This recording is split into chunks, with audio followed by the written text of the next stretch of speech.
والأرض جميعا قبضته يوم القيامة والسماوات مطويات بيمينه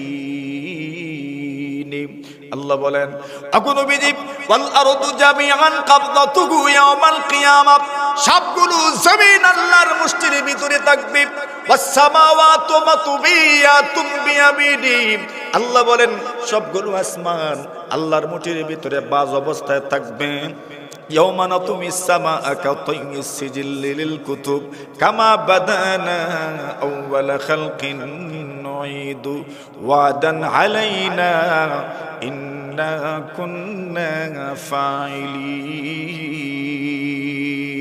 আল্লাহ বলেন আমি আসমানকে বাজ করে রাখবো বাজ করে নিব আসমানটাকে আমি আল্লাহ তাআলা বাজ করে নিব আমার মুষ্টির ভিতরে থাকবে নবীজি বলেন ডান হাতে থাকবে সবগুলো আসমান আল্লাহর বাম হাতে থাকবে সবগুলো জমিন এত ক্ষমতা শক্তি আল্লাহ তাআলার আছে ওই আল্লাহ তাআলা তার কিছু বান্দা বান্দীদের জন্য জমিনের দূরত্ব কমায় দেন জমিনটাকে বাজ করে দেন আল্লাহর বান্দা বলেন চক্ষু বন্ধ করেছি চক্ষু খোলার পরেই দেখি আল্লাহর ঘরের সামনে আমি দাঁড়ায় আছি সুবহানাল্লাহ এখন বলেন আল্লাহর বান্দা করছেটা কি চক্ষু বন্ধ করছে ভরসা করছে তার রবের উপর এমন কিছু বান্দা বান্দিও তো দুনিয়াতে আছে বোঝা গেল যাদের সম্পর্ক কার সাথে জোরে বলে আল্লাহর সাথে তাদের কানেকশন এটা আপনিও জানেন না আমিও জানি না আপনারও জানা নাই আমারও জানা নাই কিন্তু কিছু বান্দা বান্দি তো এমন আছে যাদের সম্পর্ক তার রবের সাথে ইবাদত করতে করতে করতে করতে ইস্তেকামত থাকতে থাকতে অটল অবিচল থাকতে থাকতে ইমানের উপর আল্লাহ তাআলাকে রব মেনেছে এর উপর অটল ছিল অবিচল ছিল ইস্তেকামতের উপর আমল করতে করতে করতে করতে করতে এমন একটা পর্যায়ে পৌঁছে গেছে আল্লাহ বলছেন হে বান্দা তুমি ইবাদতের উপর অটল অবিচল থাকার কারণে এখন আসো তুমি শুধু বান্দা হও নাই তুমি আমার ওলি হয়ে গেছো আয়েশা ইশরাত কে লিয়ে দুনিয়া নেহি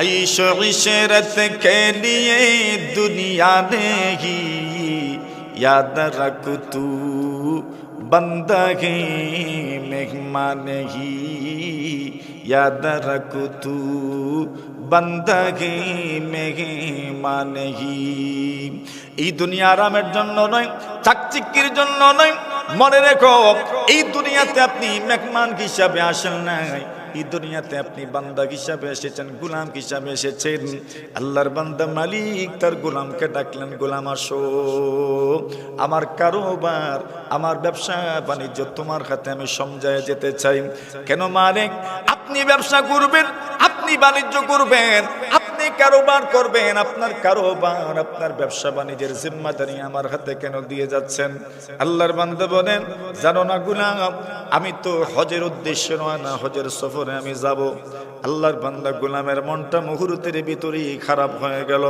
মালিক বলেন রে গোলাম আমার আমি হজের সংবাদ দিলাম সুসংবাদ দিলাম তুমি তো সুসংবাদ গ্রহণ করবি তুমি খুশি হবে তুমি আনন্দিত হবে তোমার চেহারার মধ্যে খুশির ছাপ দেখা যাবে তুমি উল্টো দেখলাম নারাজ হয়ে গেলে চেহারার মধ্যে দেখলাম তোমার চেহারার মধ্যে বিষণ্ণতার ছাপ তোমার চেহারার মধ্যে কোনো খুশি নাই বিষয়টা কি আল্লাহর বান্দা বলেন ওগো মালিক আমার আপনি তো হজে চলে যাবেন আল্লাহর ঘর দেখবেন আল্লাহর ঘরে তাওয়াফ করবেন মুহাম্মদুর রাসূলুল্লাহ সাল্লাল্লাহু আলাইহি ওয়াসাল্লামের রওজার দোষে আপনি হাজিরা দিবেন আল্লাহর নবীর রওজায় যাবেন নবীর রওজায় গিয়ে আপনি সালাম দিবেন আপনি তো হজে চলে যাবেন আমার কি আমি তো আর যেতে পারবো না আল্লাহর বান্দা মালিক বলেন গোলাম মনে রেখো ওয়াদা দিলাম আগামী বছর আমি তোমাকে সাথে করে নিয়ে যাব এইবারও গোলামের মনটা খুশি হয় না গোলামের মনটা এইবারও ভরে ওঠে না গোলামের মন আগের মতোই রয়ে গেল চেহারাটা আগের মতোই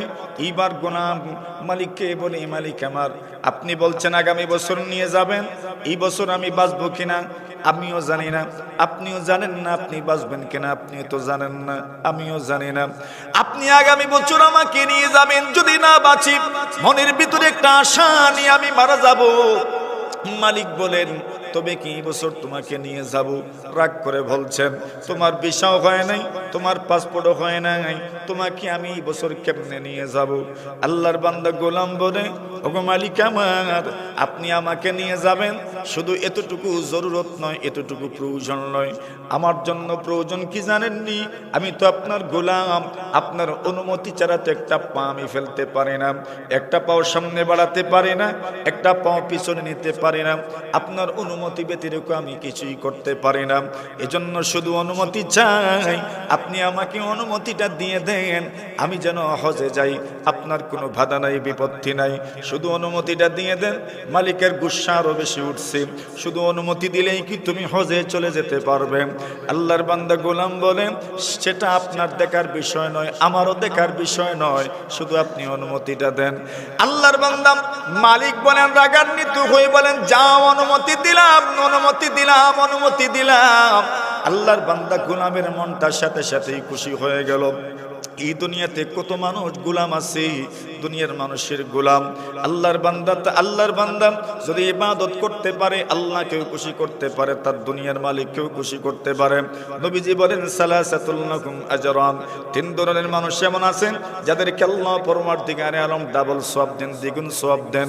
এর মধ্যে একজন মানুষের কথা বলেছেন, আল আব্দুল মামলুক ইদা আদ্দা হাক্কাল্লাহি ওয়া হাক্কা মাওয়ালিহি, ওই গোলাম যেই গোলাম তার দুনিয়ার মালিকের হক আদায় করলো, আল্লাহর হক আদায় করলো, সুবহানাল্লাহ। দুনিয়ার মালিকের হক আদায় করলো, আল্লাহর হক আদায় করলো। ওয়া নাযীরা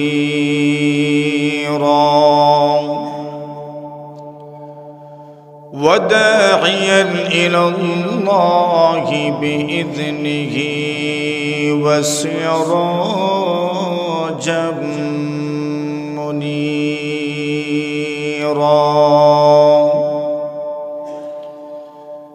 أما بعد فأعوذ بالله من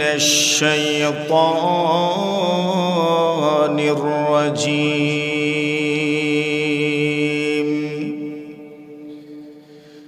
بسم الله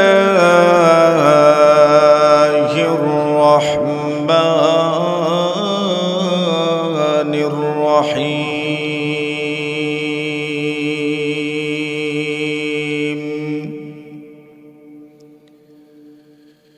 يا أيتها النفس المطمئنة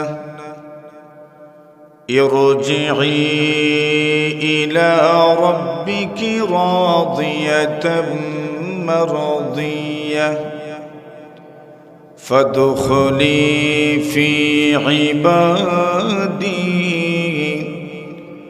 وادخلي جنتي.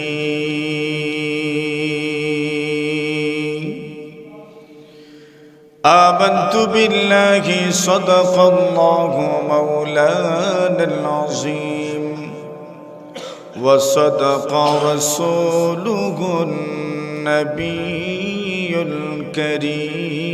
الكريم ونحن على ذلك لمن الشاهدين والشاكرين والحمد لله رب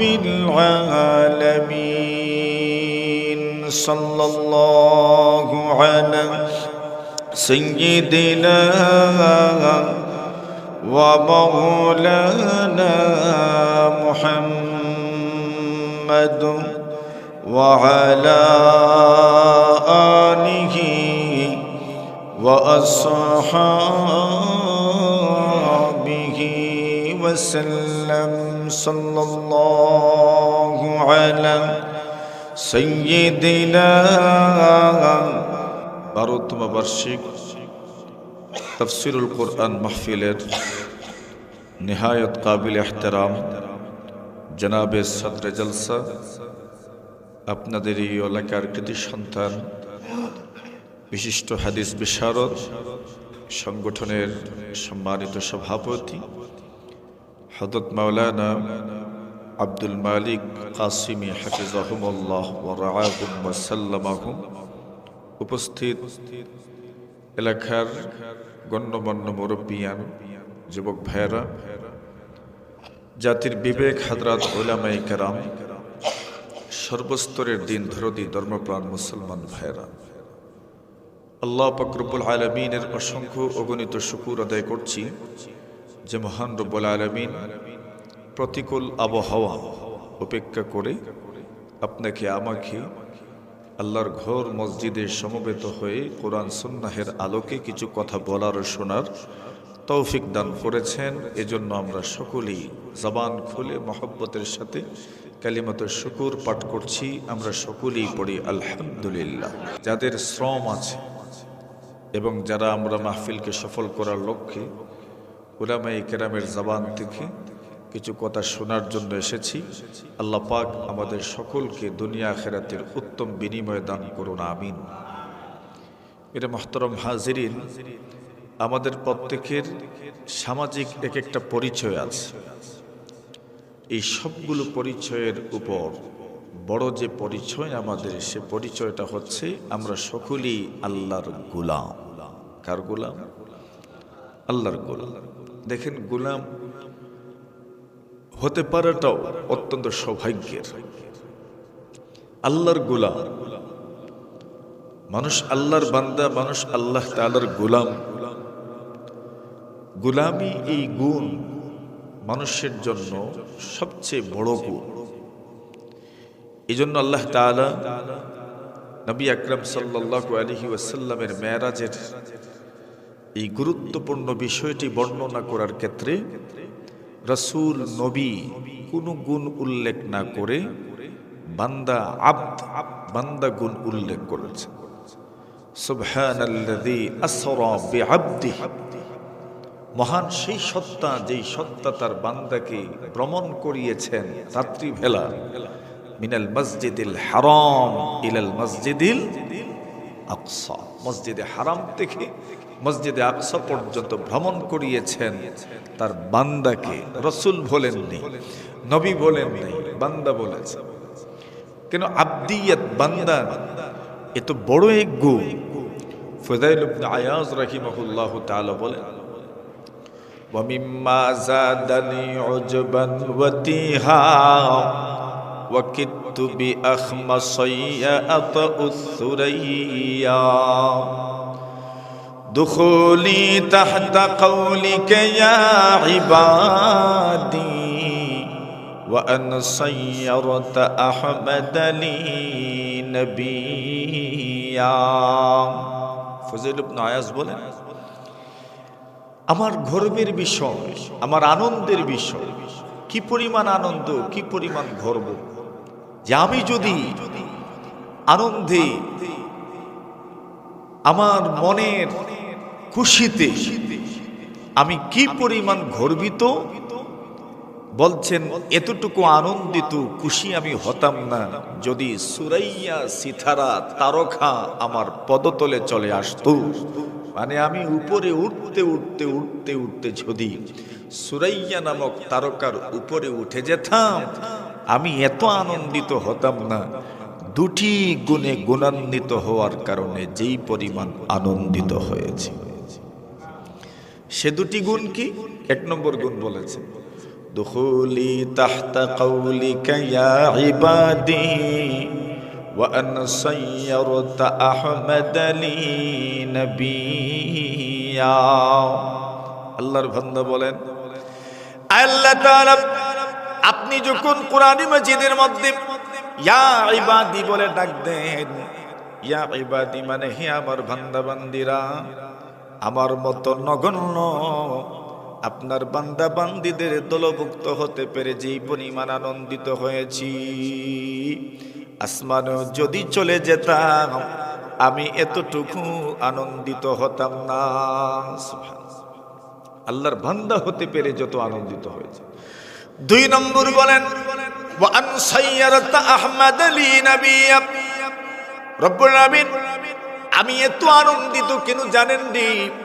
দুই নম্বর কারণ হলো আপনি আমাকে মুহাম্মাদুর রাসূলুল্লাহ সাল্লাল্লাহু আলাইহি ওয়াসাল্লামের উম্মত হওয়ার জন্য কবুল করেছেন। এজন্য এত আনন্দিত হয়েছি। আমার দুটি পাও যদি সুরাইয়া সিতারার উপরে উঠে যেত, আমি এত আনন্দিত হতাম না। মানে আল্লাহর বান্দা হতে পারা মানুষের জন্য এত আনন্দের, এত গৌরবের।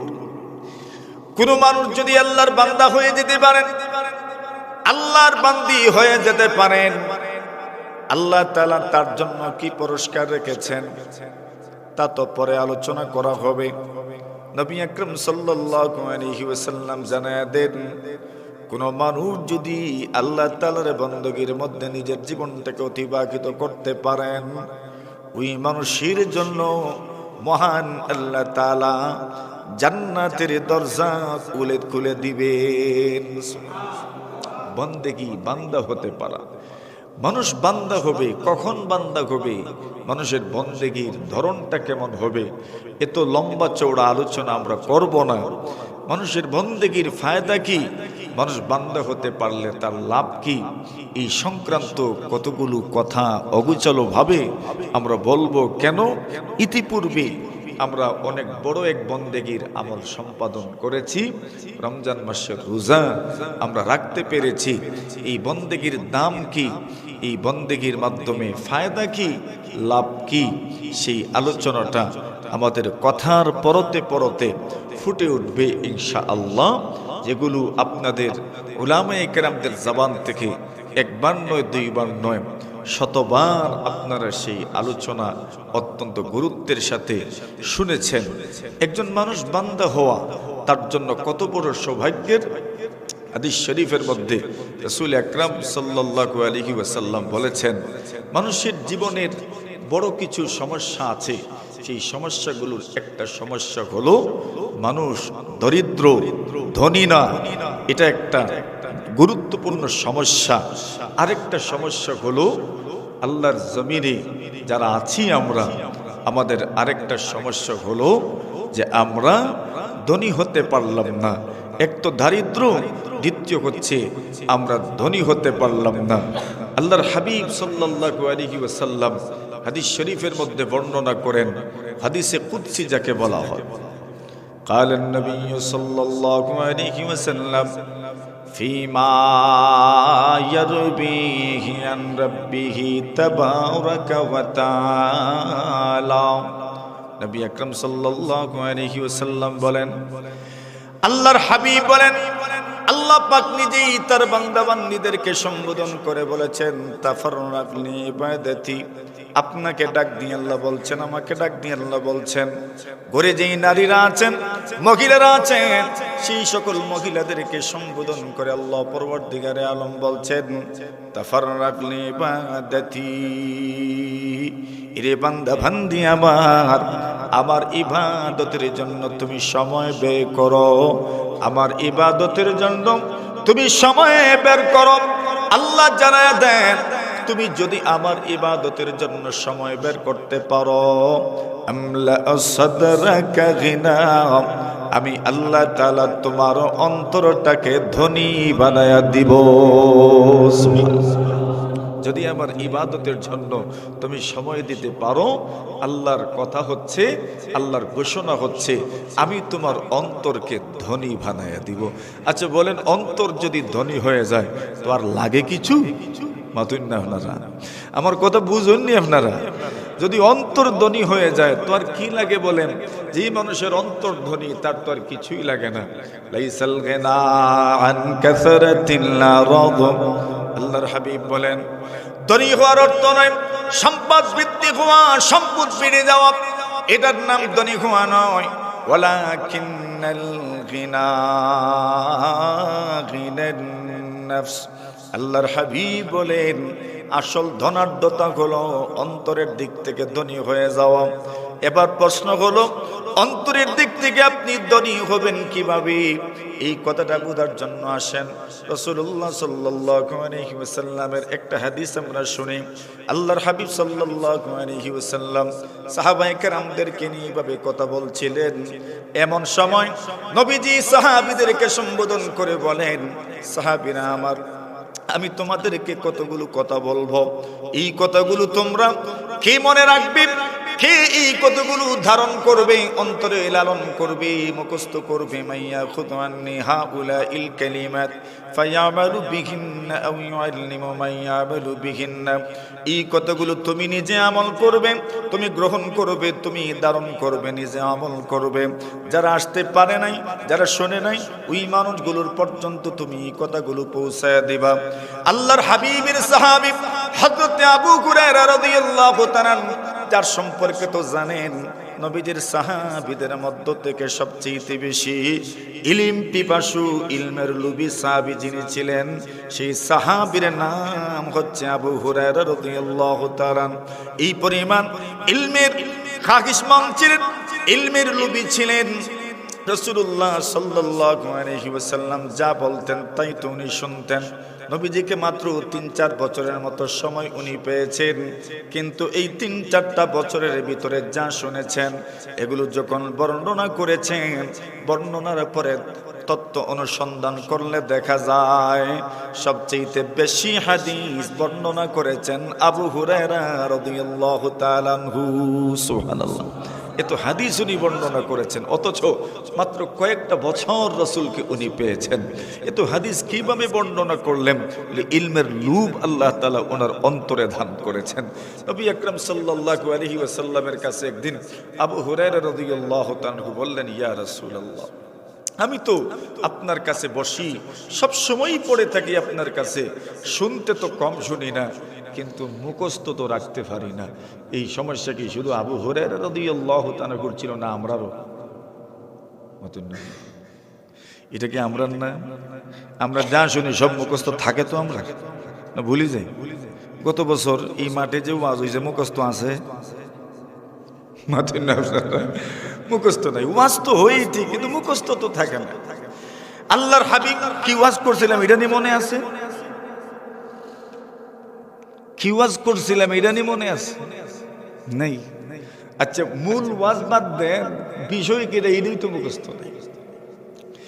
আল্লাহর হাবিব সাল্লাল্লাহু আলাইহি ওয়াসাল্লামের সাহাবী হযরত আবু হুরায়রা রাদিয়াল্লাহু তাআলা আনহু বলেন, আমি এত বেশি হাদিস বর্ণনা করি, নবীর সাহাবীদের মধ্যে এই ব্যাপারে কানাঘুষা শুরু হলো, আলোচনা শুরু হলো। আবু হুরায়রা এত বেশি হাদিস কিভাবে বর্ণনা করেন? আকসারা আবু হুরায়রা, আকসারা আবু হুরায়রা, আবু হুরায়রা এত বেশি হাদিস কেমনে বর্ণনা করেন? আবু হুরায়রা বলেন, এই কথার তো জবাব দেওয়া দরকার। আবু হুরায়রা বলেন, আমি নবীজি সাল্লাল্লাহু আলাইহি ওয়াসাল্লামের খেদমতে গিয়েছি। নবীজির খেদমতে যাওয়ার পরে নবীজিকে বললাম, ইয়া রাসূলুল্লাহ, আগু নবীজি, ইন্নী সামি'তু মিনকা হাদিসান কাসীরান আনসা। আমি তো অনেক হাদিস আপনার কাছ থেকে শুনি, কিন্তু সমস্যাগুলো আমি তো ভুলে যাই। এজন্যই উলামায়ে কেরাম প্রভাত আবিষ্কার করেছেন, আফাতুল ইলমি আন-নিসিয়ান।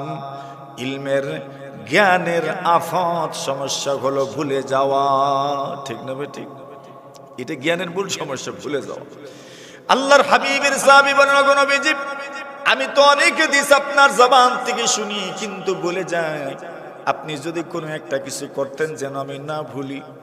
নবীজি সাল্লাল্লাহু আলাইহি ওয়াসাল্লামের সারাপা বরকত, পা থেকে মাথা পর্যন্ত আপাদমস্তক বরকতে ভরপুর। নবীজির তুথুর মধ্যে বরকত, নবীজির লোহাবের মধ্যে বরকত, নবীজির শ্বাসের মধ্যে বরকত, নবীজির হাতের ছোঁয়ার মধ্যে বরকত। ঠিক না ঠিক? আল্লাহর নবীর সাহাবী আবু হুরায়রা বলেন, নবীজি আমাকে প্রশ্ন করলেন, এরে আবু হুরায়রা, তোমার সঙ্গে কি আছে? আবু হুরায়রা বলেন, নবীজি গো, আমার সঙ্গে তো আমার চাদরখানা আছে। আবু হুরায়রাকে রাসূল বললেন, ওবসতরি দাআক, তোমার চাদরখানা তুমি বিছিয়ে দাও। আবু হুরায়রা বললেন, ফাবাসাতরি দাই, আমি আমার চাদরখানা নবীজির সামনে বিছিয়ে দিলাম। চাদরখানা বিছানোর পরে আমি তাকায় দেখি পয়গম্বর সাল্লাল্লাহু আলাইহি ওয়াসাল্লাম দুইটা হাত এমন ভাবে করে মুখের সামনে নিলেন। কি বলে আপনাদের দেশে বলে?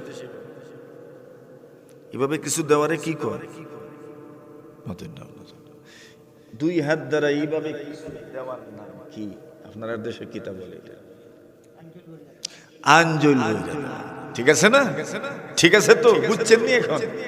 আবু হুরায়রা বলেন ফাকারাফা রাসূলুল্লাহ সাল্লাল্লাহু আলাইহি ওয়াসাল্লাম বিয়াদাই, আল্লাহর নবীজি আঞ্জুল বরে কি যেন দিলেন মুখের সামনে, দুইটা হাত এমন ভাবে নিলেন।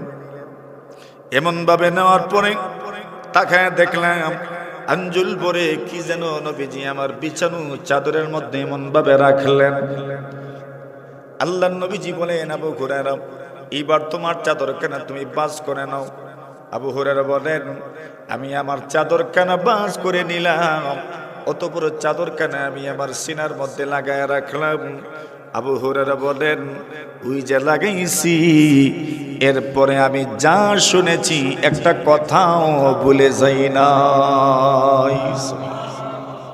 এইভাবে আমি নবীজির বরকতে অনেক হাদিস মুখস্থ করেছি। তো ভুলে যাওয়া তো এটা স্বভাবজাত যেন আমাদের। আফাতুল ইলমি আন নিসিয়ান, ইলমের সমস্যাটাই হইল ভুলে যাওয়া। তো ভুল তো স্বাভাবিক, ভুল হবেই। আবু হুরায়রা বলেন আমি হাল ছাড়ি নাই, আমি সফরের হদরে সর্বাবস্থায় নবীজির সাথে থাকতাম। নবীজি যেখানেই থাকতেন এটাই তো ইলমের মজলিস হয়ে যেত, এটাই মাদ্রাসা হয়ে যেত। তো একদিন আল্লাহর রাসূল আমাদেরকে সম্বোধন করে বললেন মাইয়া খুদান নেহা উলাইল কালিমাত, কে আছো তোমাদের মধ্যে এমন আমি কিছু কথা বলবো নিজে মুখস্থ করবা, অন্যর পর্যন্ত পৌঁছায় দিবা। আবু হুরায়রা বলেন আমি দাঁড়ালাম, ফাকুমতু আমি দাঁড়িয়ে গেলাম, হাত উঁচু করলাম, বললাম নবীজি ঘু আমি আপনার কথাগুলো শুনবো, মুখস্থ করব, নিজে আমল করব, অন্যদের পর্যন্ত পৌঁছায় দিব। আল্লাহর নবী বলেন আবু হুরায়রা তুমি দাঁড়াবে, এটা তো আমার বিশ্বাস ছিল, যার লোক যত বেশি সেই তো দাঁড়াবে। আবু হুরায়রা বলেন ফাদ্দা রাসূলুল্লাহ সাল্লাল্লাহু আলাইহি ওয়াসাল্লাম খামসা, আল্লাহর পয়গম্বর আমার হাতে ধরলেন, আর আমার হাতে ধরে নবীজি পাঁচটা জিনিস আমাকে সম্বোধন করে বললেন। ফাদ্দা খামসা, নবীজি আমার হাতে ধরলেন, আমার হাতে ধরলেন, আমার হাতে ধরে পাঁচটা নসিহত আমাকে করলেন। এক নম্বর নসিহত করলেন ইত্তাকিল মাহারিম তাকুন আবাদান নাস। নবীজি বলেন আবু হুরায়রা তুমি সবগুলো হারাম থেকে বেঁচে যাও, সবচেয়ে বড় ইবাদত করনেওয়ালা হয়ে যাবে। সুবহানাল্লাহ, সবচেয়ে বড় ইবাদত করনেওয়ালা হয়ে যাবে, হারাম থেকে বেঁচে যাও। তো ইবাদত করনেওয়ালা হবেন কিভাবে, ধরনটা কি? এর সুন্দর এবং শর্ট অত্যন্ত ছোট একটা ব্যাখ্যা হলো সব হারাম থেকে বেঁচে যাওয়া। এটার নাম হইল কি? আল্লাহর ইবাদত করনেওয়ালা হয়ে যাওয়া, আল্লাহর বান্দা হয়ে যাওয়া। এরপরে বলেন ওয়ারদা বিমা কাসামাল্লাহু লাকা তাকুন আগনান নাস। নবীজি বলেন এরে আবু হুরায়রা তোমার কাছে যা আছে সন্তুষ্ট হয়ে যাও, যা আছে তোমার কাছে তার উপর তুমি সন্তুষ্ট হয়ে যাও। তুমি যতই হাত পা নাড়ো না কেন নসিবে যা আছে তাই তো আসবে, ঠিক না? বুদ্ধি বিবেক দিয়ে শক্তি সামর্থ্য দিয়ে রিজিক অন্বেষণ করা যায় না, নসিবে যা আছে তাই তো আসবে। জোরে বলেন ঠিক কিনা? আল্লাহর বান্দা বলেন, আল্লাহর হাবিব বলেন ওয়ারদা বিমা কাসামাল্লাহু লাক তাকুন আগনান নাস, যা আছে তোমার কাছে তার উপর সন্তুষ্ট হয়ে যাও। নবীজি বলেন তুমি সর্বশ্রেষ্ঠ ধনী হয়ে যাবে। সুবহানাল্লাহ। এই কথা আল্লাহর বান্দারা বলতেন সবসময়, তরফা বিক্রি বলেন। আল্লাহর বান্দা বলেন ফাকানা বিমা কাসামাল মালিক ফাইন্নামা, ফাকানা বিমা কাসামাল মালিক ফাইন্নামা কাসামাল খালাইক বাইনানা আল্লামুহা। তরফা বিক্রি বলেন ফাকনা বিমা কাসামাল মালিক ফাইন্নামা, আল্লাহ তোমার মধ্যে যা বন্টন করেছেন, তোমাকে আল্লাহ যা দিয়েছেন এর উপর সন্তুষ্ট হয়ে যাও। কেন জানোনি? কাসামাল খালাইক বাইনানা আল্লামুহা, নিয়ামত বন্টন করেছেন কে? জোরে বলেন। কার ভোগেটে কি পরিমাণ থাকবো এটা কে জানেন? কে জানে? তো আল কানাতু বিল কালিল, এটার নামই তাকওয়া। আলী রাদিয়াল্লাহু তাআলা তাকওয়া কার নাম? আল খাউফু মিনাল জালিল ওয়াল আমালু বিত তানজিল ওয়াল কানাআতু বিল কালিল ওয়াল ইস্তি'দাদু লিয়াউমির রাহিল। কার নাম তাকওয়া? অল্প তুষ্ট থাকার নাম তাকওয়া। তো রাসূল বলছেন, ও সাহাবীরা আমার, আল্লাহ বলে দিয়েছেন যদি তুমি আল্লাহর ইবাদতের জন্য সময় বের করতে পারো, আল্লাহর হাবিব বলেন প্রথম লাভ হচ্ছে আল্লাহ নিজে ঘোষণা করছেন আমলা সাদরাকা গিনা, আমি তোমার অন্তরকে ধনী বানায়া দিব। 2 নম্বরে বলেছেন ওয়া আসুদ্দা ফাকরাক, আমি আল্লাহ তোমার দারিদ্রতা গরিবি দূর করে দিব, তোমার মধ্যে গরিবি থাকবে না, দরিদ্রতা থাকবে না। কেন? তুমি আল্লাহর ইবাদতের সময় দিয়েছো, আল্লাহ তাআলা আপনাকে ধনী বানায়া দিবেন। বিশ্বাস হয়নি আমাদের? মাতুই না আপনারা? বিশ্বাস হয়নি রে বউ? বিশ্বাস হয়। যদি আপনি আল্লাহর ইবাদতের জন্য সময় দিতে পারেন, আল্লাহ আপনাকে ধনী বানায়া দিবেন। তো আল্লাহর বান্দা হয়ে যাওয়া, কোনো মানুষ যদি তার রবের বান্দা হয়ে যেতে পারে, তবে আল্লাহ তার জন্য কি রাখছেন? প্রথম লাভ হইল ধনী হয়ে যাবেন। 2 নম্বর লাভ হলো আল্লাহ তাআলা আপনার দারিদ্রতা দূর করে দিবেন। দরিদ্র পীড়িত হবেন না, মিসকিন হবেন না, দারিদ্র হবেন না, আল্লাহ তাআলা আপনার দারিদ্রতা দূর করে দিবেন। এক গোলামের এক কিচ্ছা শুনাই আপনার। কিচ্ছা কইতাম না, ঘটনা কইতাম। মেঘের দিন কিচ্ছাই বলা, কি দেখুন আপনারা? মেঘের দিন তো ঘটনা না বলে কিচ্ছাই বলা। তো এক গোলামের ঘটনা। আল্লাহর এক বান্দা গোলাম, মালিক হজে যাবেন। তো হজে যাওয়ার সময় মালিক তার গোলামের কাছে সব কারবার, ব্যবসা বাণিজ্য সবকিছুর জিম্মাদারি সুপর্দ করে যাচ্ছে। গোলামকে ঢাকলেন, নির্ভরযোগ্য মানুষ, গোলাম মানুষ। গোলাম মানে কি?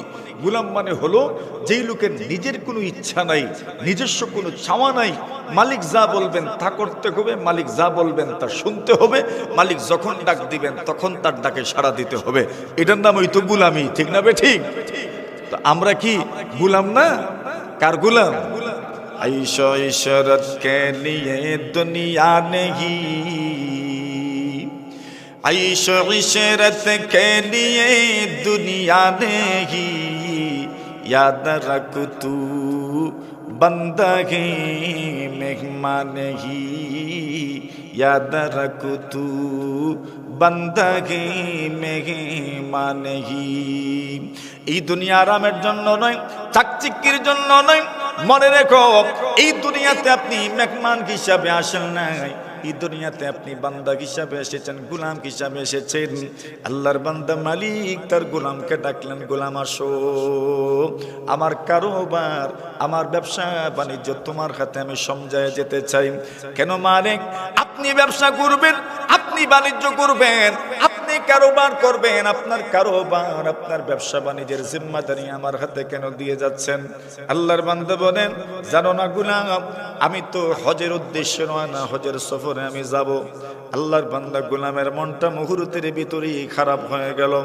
মালিক বলেন, রে গোলাম আমার, আমি হজের সংবাদ দিলাম, সুসংবাদ দিলাম, তুমি তো সুসংবাদ গ্রহণ করবি, তুমি খুশি হবে, তুমি আনন্দিত হবে, তোমার চেহারার মধ্যে খুশির ছাপ দেখা যাবে।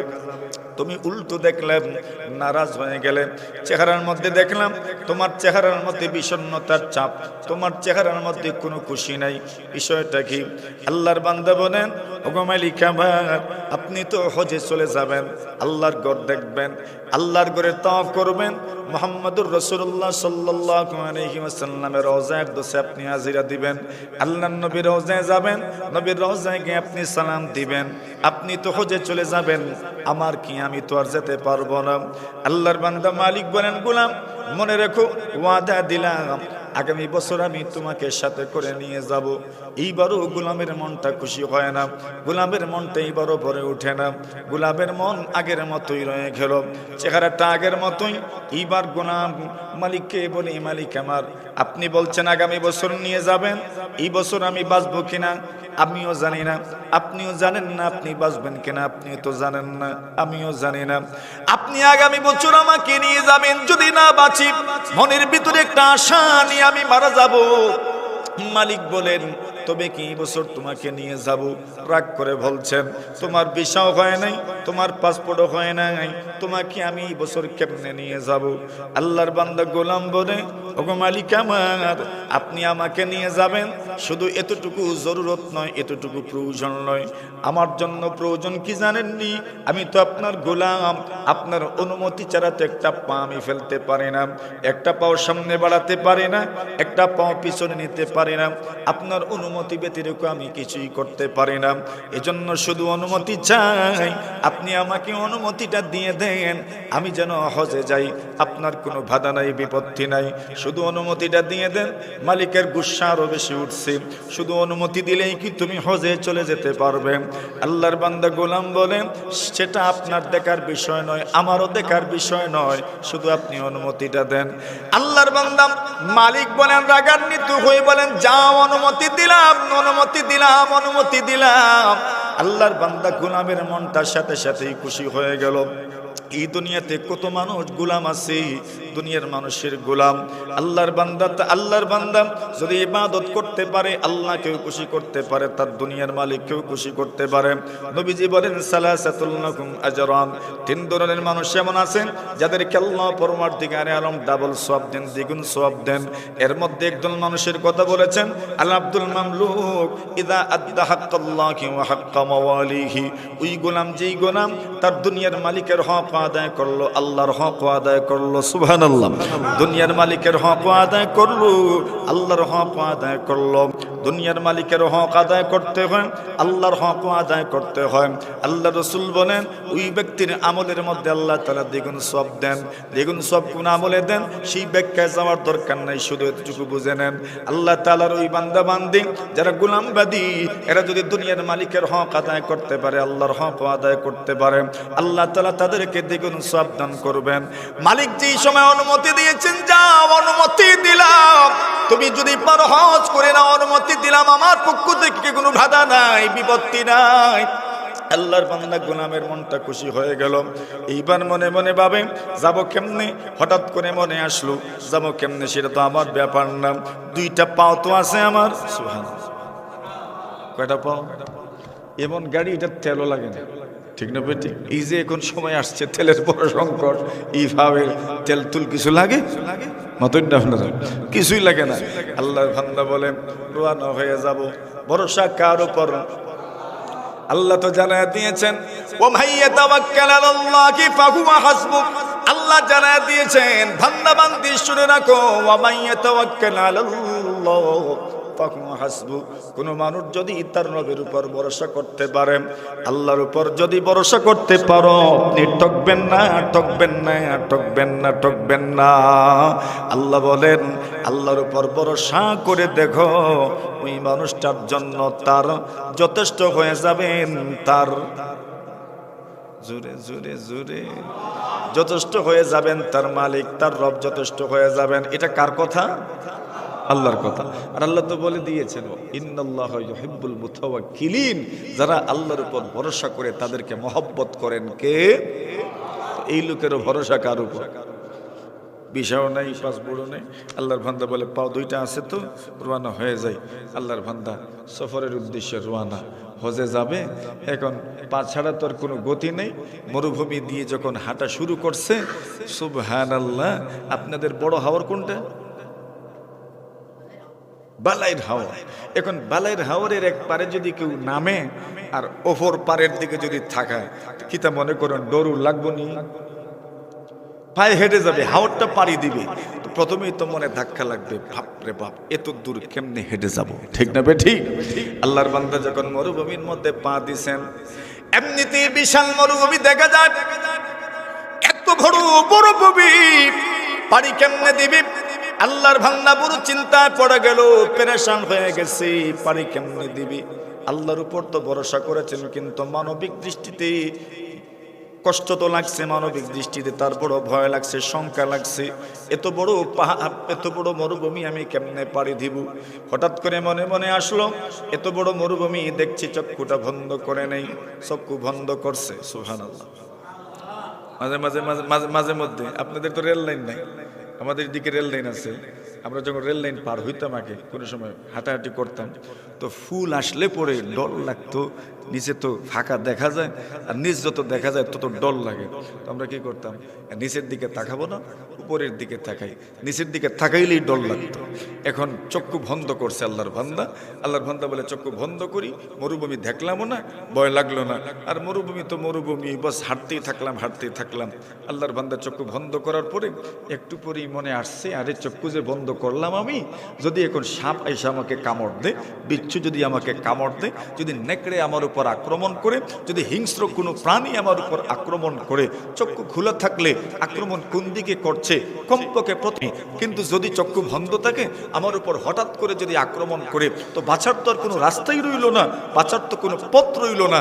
আল্লাহর বান্দা ভয়ে চোখ খুলছে, চোখ খোলার পরে তাকায় দেখে আল্লাহর ঘরের সামনে হাজির হয়ে গেছে।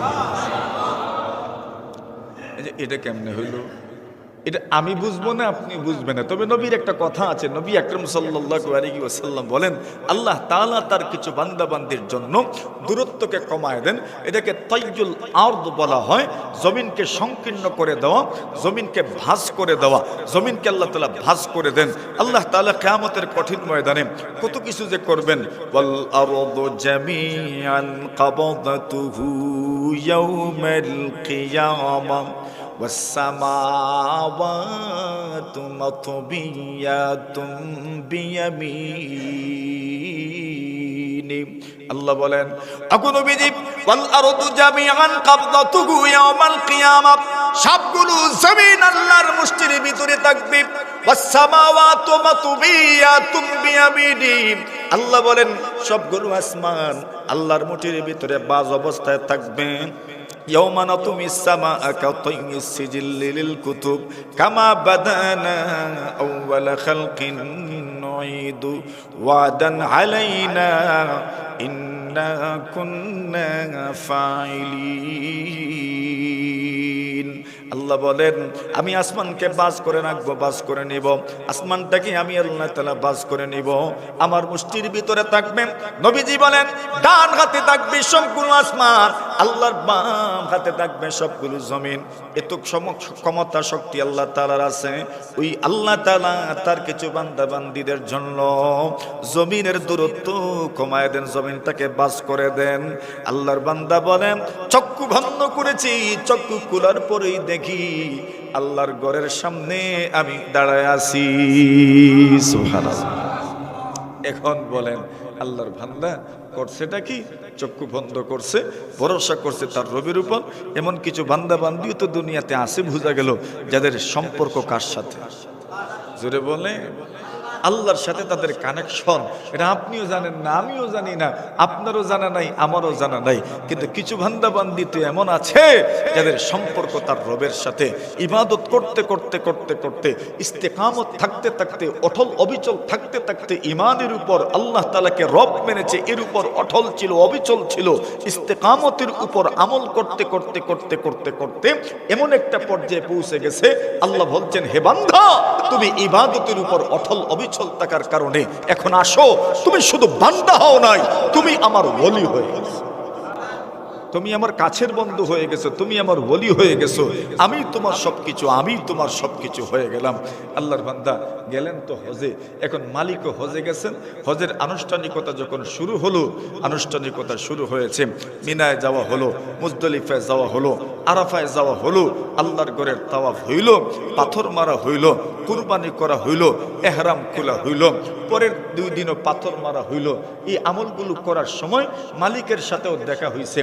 মালিক তো বিশ্বাসই করতে পারেন নাই আমার গুলাম যে হবে। মালিক মনে মনে ভাবেন, আমার গুলামের হুবহু চেহারার একটা লুক দেখি হজে আসছে এইবার। সুবহানাল্লাহ। মালিক তো জানেনই না যে এটা যে আমার গোলাম হইতে পারে।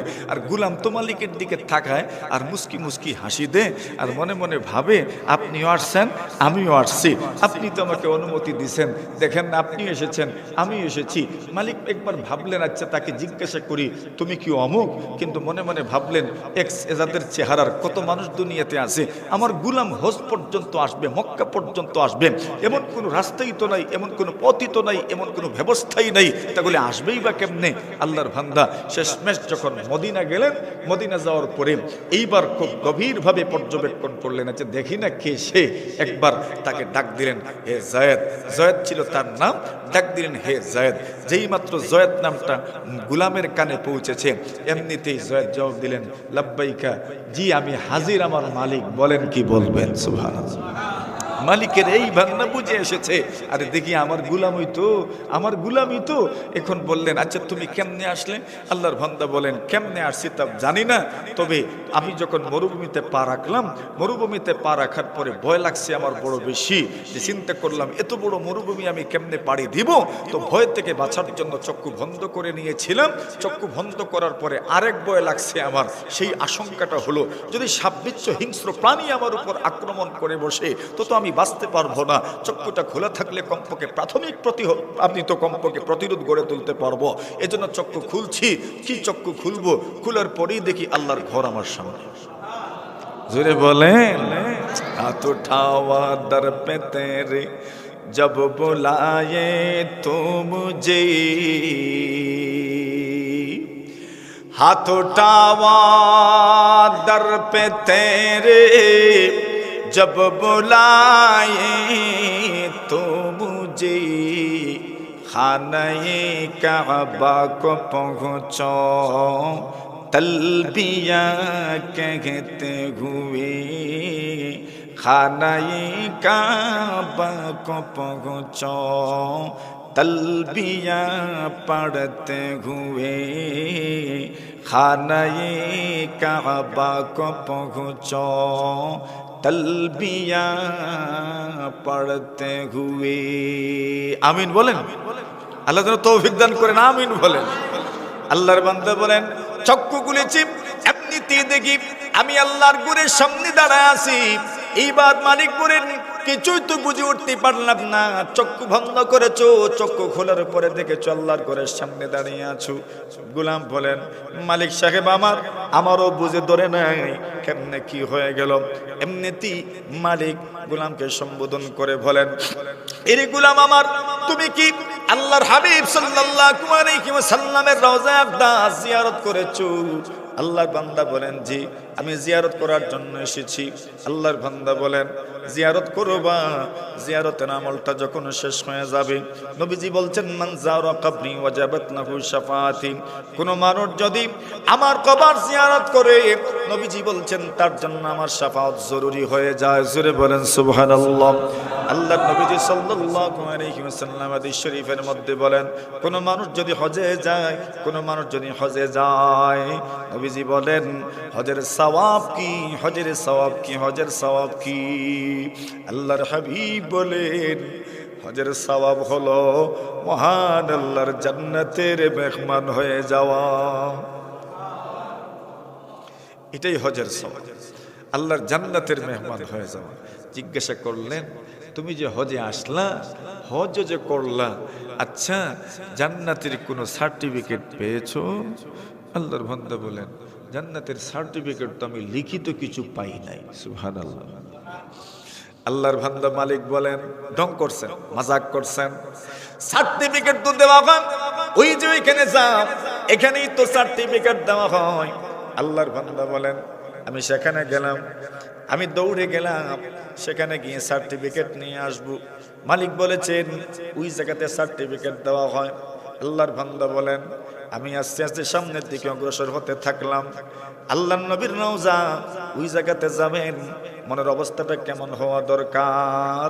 আল্লাহর বান্দা বলেন এরে বন্ধু আমার, নবীজির রওজার সামনে যখন তুমি যাবে, আয়জাইর বাইতে নববী याद रहे ये बेकायदा जंबिश लब बे अदबी है बेकायद या जंबिश लब बे अदबी है आहस्ता कदम पस्त नजर पस्त सदा हूँ आहस्ता कदम पस्त नजर पस्त सदा हूँ खाबीद यगाम रूह रसूल हरबी है खाबीद यगाम रूह रसूल हरबी है সেখানে যাবেন কেমনে যাবেন বড় আস্তে আস্তে বড় ধীরে ধীরে যাবেন কেন এই জায়গাতে নবী আকরাম সাল্লাল্লাহু আলাইহি ওয়াসাল্লাম আছেন সেই জায়গাতে আপনার যাওয়াটা হওয়া দরকার বড় ধীরে ধীরে আস্তে আস্তে যাওয়া হওয়া দরকার সুবহানাল্লাহ আল্লাহর বান্দা বলেন আমি তো গেলাম সার্টিফিকেট আনার জন্য বলেন কেমনে যে গেছি জানি না মালিক এই কথা বলার পরে পিছন দিকে তাকান দেখেন গোলাম নাই মালিক ভাবলেন কই গেল রে একটু পরেই দেখেন গোলাম এসে হাজির জিজ্ঞাসা করলেন কই ছিলে তুমি ওই যে আপনি বলছিলেন ওই জায়গাতে সার্টিফিকেট মিলে সনদ মিলে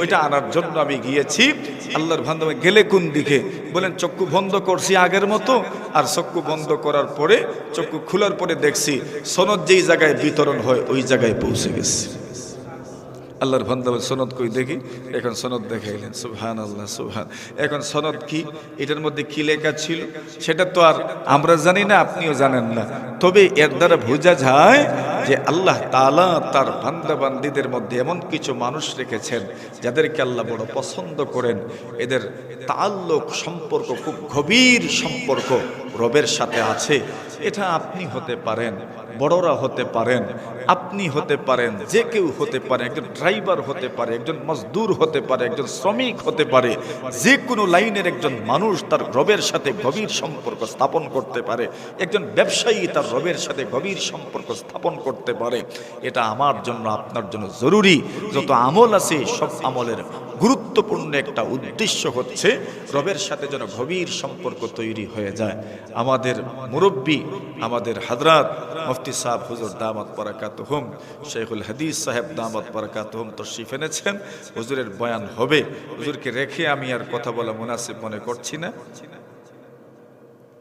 মাশাআল্লাহ হুজুর অনুমতি দিয়েছেন আলহামদুলিল্লাহ হুজুর বলছেন যে সময় মতো 7:30 পর্যন্ত সময় দেওয়া হয়েছিল ওই সময় পর্যন্ত যাওয়ার অনুমতি দিয়েছেন আলহামদুলিল্লাহ বড়দের দোয়া আমাদের জন্য তো যে কথাটা বলছিলাম এখন দেখেন আল্লাহর বান্দা একটা লিখিত কাগজের টুকরা মালিকের সামনে পেশ করলেন মালিক আচ্ছা এই কথাটা বোঝানোর জন্য আরেকটা কথা আপনাদেরকে শোনাই হাফিজ ইবনে কাসির রাহিমাহুল্লাহ তাআলা উল্লেখ করেছেন তারিখের মধ্যে হযরত উমর ইবনে আব্দুল আজিজ রাহিমাহুল্লাহ তাআলা যখন ইন্তেকাল হলো উমর ইবনে আব্দুল আজিজ রাহিমাহুল্লাহ তাআলা আদল ইনসাফ সমাজের মধ্যে ন্যায় পরায়ণতা ইনসাফ সমতা এমনভাবে প্রতিষ্ঠিত করেছিলেন যে সমতা প্রতিষ্ঠিত করার কারণে সেই সময়ের অবস্থা এমন হয়েছিল যে আল্লাহর জমিনে এমনভাবে ইনসাফ প্রতিষ্ঠিত হয়েছিল মানুষের মধ্যে ইনসাফ প্রতিষ্ঠিত হওয়ার কারণে মানুষের অধীনস্থ যত মাখলুক আছে যে মাখলুকগুলো মানুষের কথা শুনে ওই মাখলুকের মধ্যে আল্লাহ তাআলা ইনসাফ প্রতিষ্ঠিত করে দিয়েছিলেন সুবহানাল্লাহ আর এটা হবে না কেন এর জন্য আরেকটু গুড়ায় যাই আমরা আব্দুল্লাহ ইবনে রাওয়াহা রাদিয়াল্লাহু তাআলা আনহু নবী আকরাম সাল্লাল্লাহু আলাইহি ওয়াসাল্লাম খায়বারের ইহুদি যারা এদের সাথে যে মুআমালা হয়েছিল সেই মুআমালা ছিল এমন ভাবে যে এরা ক্ষেত খামার করবে এরা কৃষিকাজ করবে এবং অর্ধেক অথবা চুক্তি মতো বাকিটুকু এরা মালিকদেরকে দিবে এবং নিজেরা অর্ধেক রাখবে এই চুক্তিটা সম্পাদন হওয়ার পরে এদের বাগানে কি পরিমাণ ফসল উৎপাদিত হলো এটাকে অনুমান করার জন্য খরচ করার জন্য অনুমান করার জন্য রাসূল আকরাম সাল্লাল্লাহু আলাইহি ওয়াসাল্লাম আব্দুল্লাহ ইবনে রাওয়াহাকে প্রেরণ করলেন ভাই যাও অনুমান করে আসো রেজিস্টারভুক্ত করে আসো এরপরে তাফসিল করা যাবে উসুল করা যাবে এর অনুপাতে একটু কমানো যাবে আর এর অনুপাতেই উসুল করা হবে আব্দুল্লাহ ইবনে রাওয়াহা যখন তাদের কাছে গেলেন এই লোকগুলো তাদের অভ্যাস মতো ঘুষ নিয়ে আব্দুল্লাহ ইবনে রাওয়াহার কাছে আসলেন সরকারি কর্মকর্তারা আসলে পরে আমরা অনেক সময় ঘুষ দিয়ে আমাদের বিষয়গুলো সহজ করার চেষ্টা করি ঠিক না ঠিক ট্যাক্স বা ভেট এগুলো কমানোর চেষ্টা করি। এই ইহুদি লোকগুলো ঘুষ নিয়ে আব্দুল্লাহ ইবনে রাওয়াহার কাছে আসলেন। রাসূল করিম সাল্লাল্লাহু আলাইহি ওয়াসাল্লামের সাহাবী আব্দুল্লাহ ইবনে রাওয়াহা রাদিয়াল্লাহু তাআলা বলেন, কি এটা? বলছেন যে কাজ করেন, এই ঘুষটা গ্রহণ করেন, এই হাদিয়া তোহফাটা গ্রহণ করেন, আর আমাদের গাছে কি পরিমাণ ফল ফসল এসেছে একটু কমায় লিখেন, যাতে করে উসুল করার সময় একটু কম উসুল করা হয়, আমাদের পক্ষে যেন আপনার রায়টা যায়। আব্দুল্লাহ ইবনে রাওয়াহা বললেন, শুনে রাখো, আমি এসেছি কার কাছ থেকে জানো? মুহাম্মদুর রাসূলুল্লাহ সাল্লাল্লাহু আলাইহি ওয়াসাল্লামের কাছ থেকে, যিনি হচ্ছেন আমার কাছে সবচেয়ে পছন্দনীয় ব্যক্তি, সবচেয়ে মহব্বতের মানুষ। আর এসেছি তোমাদের কাছে, তোমরা হচ্ছ আমার কাছে সবচেয়ে নিকৃষ্ট মানুষ, সবচেয়ে শত্রু তোমরা আমাদের। সুতরাং মনে করো না যে সবচেয়ে প্রিয় মানুষের কাছ থেকে আসার কারণে তোমরা শত্রু হওয়ার কারণে শুধু এই দৃষ্টিভঙ্গি থেকে আমি তোমাদের উপর জুলুম করব, ইনসাফ করব না, এই কথা মনে করার কোনো সুযোগ নেই। আমি তোমাদের ব্যাপারে ইনসাফ করব। ইহুদি লোকগুলো তাৎক্ষণিক বলে উঠেছে, আরে এজন্যই তো আসমান জমিন এখনো ঠিকই আছে। সুবহানাল্লাহ। ইনসাফের কারণে ওমর ইবনে আব্দুল আজিজ রাহিমাহুল্লাহ তার ইন্তেকাল হয়ে গেল। ইনসাফ এমন ভাবে প্রতিষ্ঠিত করেছেন, হযরত ওমর ইবনে আব্দুল আজিজ জানাজা প্রস্তুত, জানাজা হবে, এমন সময় লোকজন তাকায় দেখেন আকাশ থেকে কাগজের একটা টুকরা এসে ওমর ইবনে আব্দুল আজিজ রাহিমাহুল্লাহ তাআলা লাশের সামনে এসে পড়েছে। লোকজন কৌতূহলী হয়ে গেলেন, কি এমন ব্যাপার?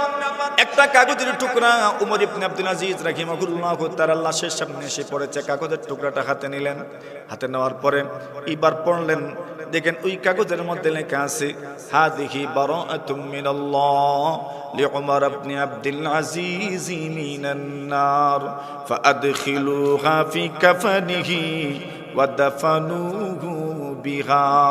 ওই কাগজের মধ্যে লেখা আছে, হাদিহি বারাআতুম মিনাল্লাহ লিউমর ইবনে আব্দুল আজিজ মিনান নার। এই যে চিরকুট ছোট্ট কাগজের টুকরা দেখছো, এই কাগজের মাধ্যমে ওমর ইবনে আব্দুল আজিজকে জাহান্নাম থেকে মুক্তির পরোয়ানা লিখে দেওয়া হলো। সুবহানাল্লাহ। বললেন ফাআদখিলুহা ফি কাফানিহি, ওমর ইবনে আব্দুল আজিজের কাফনের ভিতরে এই কাগজের টুকরাটা ঢুকায়া দিও, ওয়াদফানুহু বিহা, এবং তাকে এই কাগজের টুকরা সহ তোমরা দাফন করে দিও। সুবহানাল্লাহ। আচ্ছা বলেন এটা কেন? এটা কেন, উদ্দেশ্য কি হতে পারে? সেটা তো একমাত্র আল্লাহ ছাড়া আর কেউ জানেন না, আর আমাদের বুজুর্গরা ছাড়া আর কেউ জানেন না।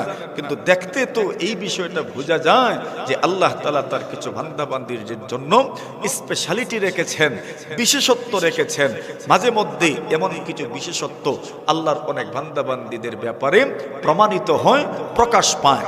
ওই গোলামের ব্যাপারেও এমন কিছু প্রকাশ পেয়েছিল। গোলাম কাগজের টুকরা মালিককে দেখাইলেন, সত্যি দেখা যায় ওই কাগজের মধ্যে যে আল্লাহ জাহান্নাম থেকে মুক্তির কথা লেখা, জান্নাতবাসী হওয়ার কথা লেখা আছে। মালিক বললেন, গোলাম আমার, তুমি তো কাগজটা কোন জায়গায় সংরক্ষণ করবে? ওই কাগজটা তুমি আমার কাছে দিয়ে দাও, আমি তোমার কাগজটা সংরক্ষণ করব।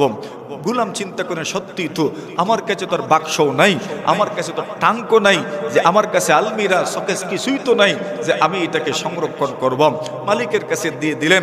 মালিককে বললেন, আমার কাফনের ভিতর তো ঢুকাইতে হবে। বলেন, হ্যাঁ ওইটার ব্যবস্থা আমি করব। তোমার কাফনের ভিতরে ঢুকানো, আমার আগে যদি মারা যাও আমি নিজের হাতে তোমার কাফনের ভিতরে ঢুকাবো। যদি আমি তোমার আগে মারা যাই তো আমি ওসিয়ত করে যাব যেন আমার পরবর্তী প্রজন্ম তোমার মরণের পরে তোমার কাফনের ভিতরে যেন এই কাগজের টুকরাটা ঢুকাইয়া দেন। কিছুদিন পরেই মালিক সফরে চলে গেলেন, আর এই সফরে থাকা অবস্থায় গোলামের ইন্তেকাল হয়ে গেল। মালিক যখন সফর থেকে আসলেন, জানতে পারলেন আমার ওই গোলাম দুনিয়াতে নাই। মালিক বেচেন হয়ে গেলেন, মালিক অস্বস্তি অনুভব করলেন, অস্থিরতার মধ্যে ভুগতে থাকলেন, অশান্তি অন্তরে সৃষ্টি হয়ে গেল। কিরে, আমার গোলামের সাথে কৃত ওয়াদা আমি রক্ষা করতে পারলাম না, আমার গোলামের ইন্তেকাল হয়ে গেল, আমি পারলাম না আমার গোলামের কাফনের ভিতরে ওই কাগজের টুকরাটা ঢুকাইতে। শেষ পর্যন্ত আল্লাহ আকবার, মালিক একদিন স্বপ্ন দেখতে লাগলেন। স্বপ্নের মধ্যে ওই কালো গোলামকে দেখলেন। কালো গোলাম বলে, কি সাহেব, কালো লোকটার জন্য এত পেরেশানি কিসের, এত অস্থিরতা কিসের?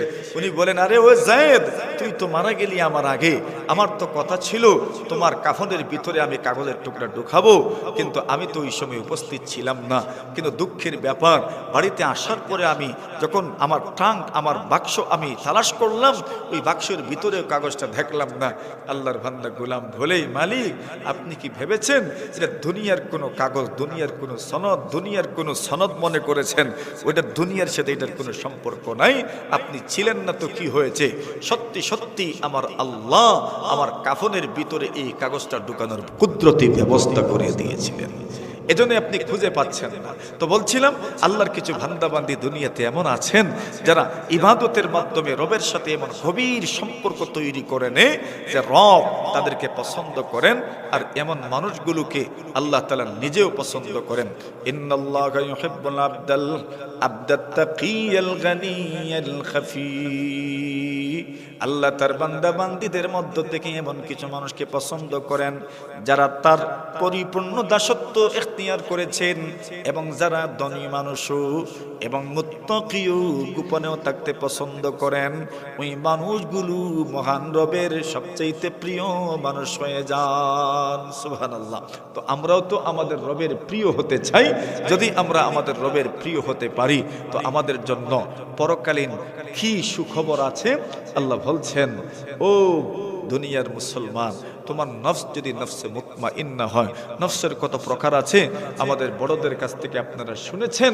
আমরা এখানে যে নফসের কথা উল্লেখ করা হয়েছে, আমরা যা তিলাওয়াত করেছি, ইয়া আইয়াতুহান নফসুল মুতমাইন্না, আরে ও নফস, যে নফসটা হচ্ছে মুতমাইন্না, অর্থাৎ যে নফস তার রবের হুকুম মানার জন্য সদা প্রস্তুত থাকে, যে রব তার হুকুম মানার মধ্যে নিজের প্রশান্তি অনুভব করে, যে নফস নিজের রবের হুকুম মানার মধ্যে নিজের স্থিতিশীলতা অনুভব করে, আল্লাহ বলছেন তুমি মহান রবের দিকে বের হও, রাদিয়াতাম মারদিয়া, তুমিও খুশি, আল্লাহ তোমার উপর সন্তুষ্ট, তুমিও রবের পক্ষ থেকে নিয়ামত প্রাপ্ত হয়ে সন্তুষ্ট হবে।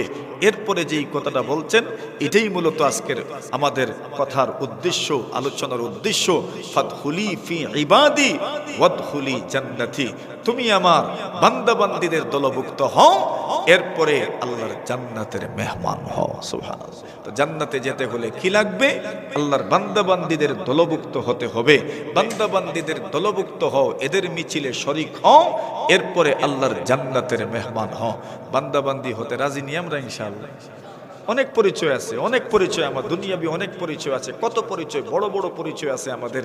কিন্তু শেষ পরিচয়টা কি? শেষ পরিচয়টা হলো আমরা কার গোলাম?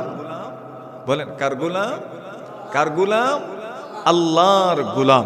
এই গোলামই আমাদের জীবনের সবচেয়ে বড় মুকুট।